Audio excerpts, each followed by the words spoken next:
but he should point out, or rather Romney should point out about Obama, that the policies that Obama liked to take really the most credit for are things that Bush implemented. Right, sure. Those were the Bush policies. It's the continuation of those policies that Barack Obama is really most proud of now in his foreign policy. And when you look at what he did in Iraq, he said, okay, there's a Bush timetable. Bush, of course, did a surge there that actually turned the war around from the brink.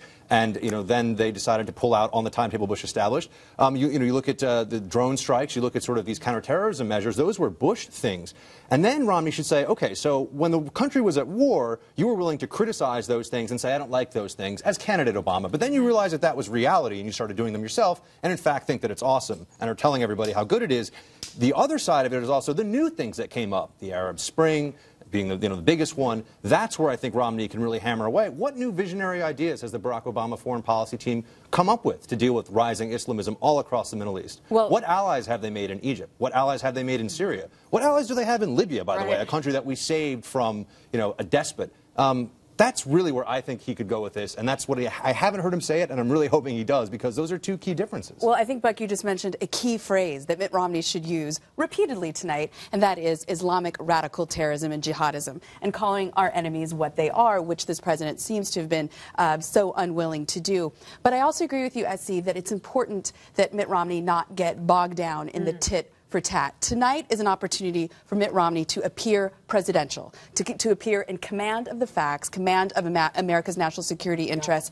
And I do think that President Obama, much like in the last debate and Joe Biden before him, is going to attempt to bait Mitt Romney into these details and timelines and all of the, these thorny small little issues to diminish Mitt Romney, because President Obama's biggest threat is that Mitt Romney is going to look just as commander-in-chief on that stage as President Obama, if not more. And you're exactly right. He loses that by looking for petty attacks. President Obama, going into this debate, already has the moral high ground, right? He has the office of the presidency. He has the burdens and responsibilities that go along with that. So for a challenger to come in on specifically the issues of foreign policy, you carry a heavy weight with that criticism you hope to present, which means go for big ideas, big issues, which I have to say, Essie, this list, while compelling, I can't so far come up with an overarching theme of criticism. I think you come close with you're winging it. Right. You have no cohesive theme or message to how we approach the world. However, I think Mitt Romney does run the risk of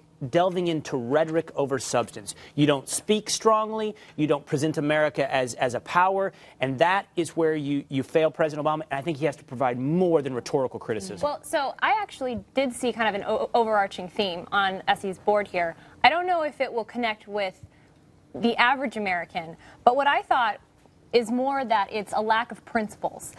President Obama has not demonstrated that he has a clear set of principles that he uses when determining how he, wants to direct our country with regards to foreign policy. Libya, Yemen, drones, killing U.S. citizens, this kill list, they're all very personalized to him. He says, I'm a good person, I'm smart, I'm intelligent, and I can make good decisions. And so I'm going to amass even more power in the presidency and make these determinations without regard to principles, but based on what I think makes the most sense. I think, though, we do see consistency with President Obama, and that is, blame America first. So even with this over-reliance on drone strikes, part of that is because he doesn't want to apprehend the terrorists and take them to Gitmo and interrogate them and get more information. That he keeps protecting this ideological outlook instead of confronting realities, for example, in Libya, not confronting the rise of al-Qaeda in Libya and North Africa, instead trying to ignore it, head in the sand, so to speak, and then our ambassadors killed. I think that kind of rhetoric, maybe not untrue, but I don't know that the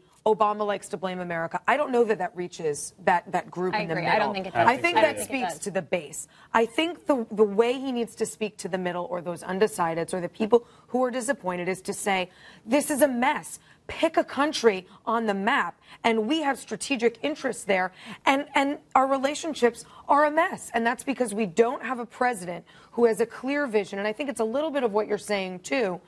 Lack of principles, he's winging it. Maybe he doesn't feel like he has enough knowledge in these areas to go back on. The only things we know about this administration's foreign policy is that we're leaving Afghanistan and we killed Osama bin Laden. That's not a foreign policy.